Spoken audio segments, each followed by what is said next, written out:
Comme je l'ai dit, il faut savoir qu'une des raisons, comme ça il dit le Or HaChaim HaKadosh, et je l'ai vécu cette semaine, une des raisons que le monde il est rond, il donne plusieurs raisons dans le Sefer Bereshit, mais une des raisons, il dit parce que l'histoire elle revient sur elle-même, et pas seulement ça, c'est qu'un jour tu es en haut, et un jour tu peux être en bas. C'est pour ça qu'à chaque fois que tu as la possibilité de faire du bien, fais du bien, comme ça il dit le Passouk dans le Tanakh, il dit Shlach lachmecha al pene hamayim. Jette ton pain dans l'eau, sur le fleuve. Et parce qu'avec le temps et les années, il reviendra vers toi. Qu'en vérité, il faut savoir quelque chose. Que quand tu fais du bien, tu retrouves du bien. Quand tu fais du mal, tu retrouves du mal. Il n'y a pas longtemps, cette semaine, je cherchais à louer une voiture assez grande pour pouvoir passer quelques jours en Israël, me déplacer avec ma famille. Et j'ai demandé à un ami à moi, j'ai dit voilà, je sais que tu as une voiture, tu as une 7 places, est-ce que tu peux me la louer? Il m'a dit la vérité, je l'ai louée à ma belle-sœur, je ne peux pas te la louer à toi, et je m'en vais, donc truc. Bon, j'ai dit ok, il n'y a pas de problème, je vais chercher. D'une chose à l'autre, j'étais occupé, j'ai oublié, et ce copain-là, il m'appelle, et il me dit écoute, Rachamim, je t'ai trouvé une voiture. Et en plus, c'est un mec que tu connais, et il m'a dit que il te devait une fière chandelle. Il était reconnaissant vis-à-vis de toi. Comment il s'appelle? Il me dit son nom. Je dis la vérité, je vois pas, je connais pas ce nom-là.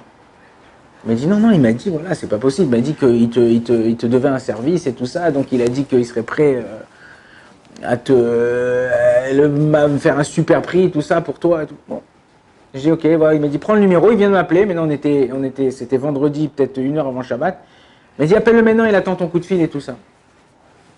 Je dis bon ok, je prends le numéro, tout ça, tac, je termine ma douche, avant Shabbat. Je l'appelle, je prends le téléphone, je dis bonjour, voilà monsieur Untel, il dit oui. Et qui c'est? Je dis Rachamim en cri. Il me dit bon, ouais, comment allez-vous? Vous me reconnaissez? Vous savez qui je suis? J'ai dit non. Il m'a dit dites-moi, quand vous étiez jeune, vous priez à la Mouzaya. Mouzaya, c'est une synagogue dans le 19e. Et je lui dis oui. Il m'a dit, vous vous rappelez pas, j'avais 7-8 ans, et c'est vous qui m'avez appris à faire la Hamida. Je dis, ouais. Je me rappelle de toi, ton nom me dit quelque chose, mais t'avoir appris, il m'a dit, oui, vous avez pris le temps, vous avez appris comment faire les 3 pas en arrière, les 3 pas en avant, comment prier chaque mot, tout ça. Mais jusqu'aujourd'hui, quand je prie, je fais ma Hamida, je pense à vous, j'ai une petite pensée pour vous. Ça. Donc grâce à vous, voilà, je sais prier aujourd'hui. Je suis reconnaissant à vous. Si vous avez besoin de ma voiture, je vous fais un super prix. Ne vous inquiétez pas. Tant que vous avez besoin, elle est pour vous. Là, j'ai dit, regarde comment Akadosh Baruch Hu, ça fait peut-être, je sais pas, 20 ans, 30 ans qui sont passés. Je me rappelle même pas lui avoir appris à faire ça. Enfin, à prier.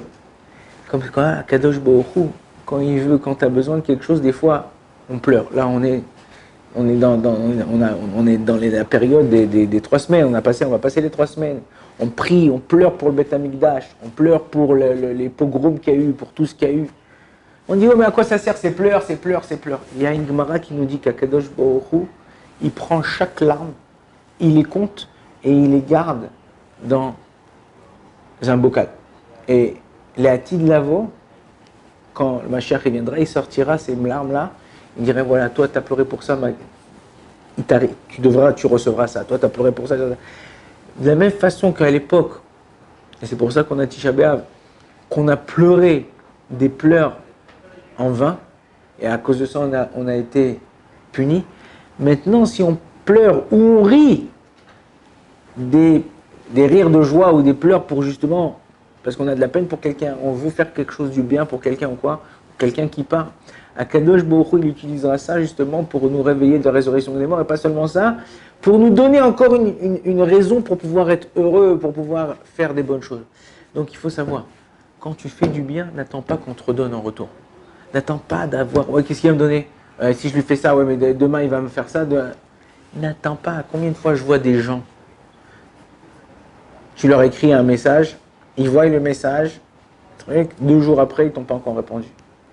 Et toi, à chaque fois qu'il t'appelle, c'est pas grave. Toi, tu fais pas. À lui, la dernière fois, il m'a pas répondu, donc je ne lui réponds pas tout de suite. Quand tu fais ça, tu tu n'es pas en train de l'éduquer. Tu es en train d'être mis de calquel. Tu es en train de te pourrir. Tu es en train d'essayer d'imiter quelqu'un qui n'est pas droit, qui n'est pas bien, qui n'est pas bon, qui n'est pas... Toi, on t'a fait du mal. C'est pas pour ça que tu dois rentrer dans l'engrenage de faire du mal. Toi, ton but dans la vie, ma'urachum afatachachum. De la même façon qu'Akadosh Baruch Hu, il est clément, il est bon, il est gentil, toi aussi sois bon et gentil. Quoi, regardez combien de gens ils font des avérotes, combien de gens ils trompent leur femme, combien de gens ils mangent pas cachère, combien de gens ils font certaines choses qui... Akadosh Baruch Hu, c'est lui qui donne la vie. C'est lui qui donne le souffle le matin. Alors, il coupe le chiber, il coupe les ressources, il coupe rien du tout. Il continue à te donner de la bracha, il continue à te donner de la vie, il continue à te lever le matin. Peut-être un jour tu te réveilleras. Pourquoi? Parce que si Akadosh Baruch Hu devait payer par rapport à notre comportement, il ne resterait presque plus personne sur ce monde. Mais Akadosh Baruch Hu, il est bon. Il essaye à chaque fois de te donner et te faire comprendre que malgré ton comportement, moi je vais être bon. Si vous voulez apprendre à être comme ça, il y a un livre qui s'appelle Tomer Devora. Tomer Devora, qui a été écrit par le Rabbi Moshe Cordovero, le Ramak. Ouais. Et il explique chaque midot. En plus, on rapproche de Elul, on rapproche de Tishri. Chaque midot, chaque trait de caractère d'Akadosh Baruch Hu, comment moi je peux en tant qu'homme essayer de copier ces traits de caractère pour essayer de ressembler à Akadosh Baruch Hu. Si un homme il arrive à faire comme ça, c'est pas shoot, c'est simple. Tu seras un ange qui va sur terre, un ange qui fait partie des hommes. Et c'est le but d'un juif, d'essayer de s'améliorer, d'essayer de devenir mieux, d'essayer d'être de plus en plus clean, propre, à tes yeux, aux yeux du monde. Baruch Adonai l'olam, amen, amen.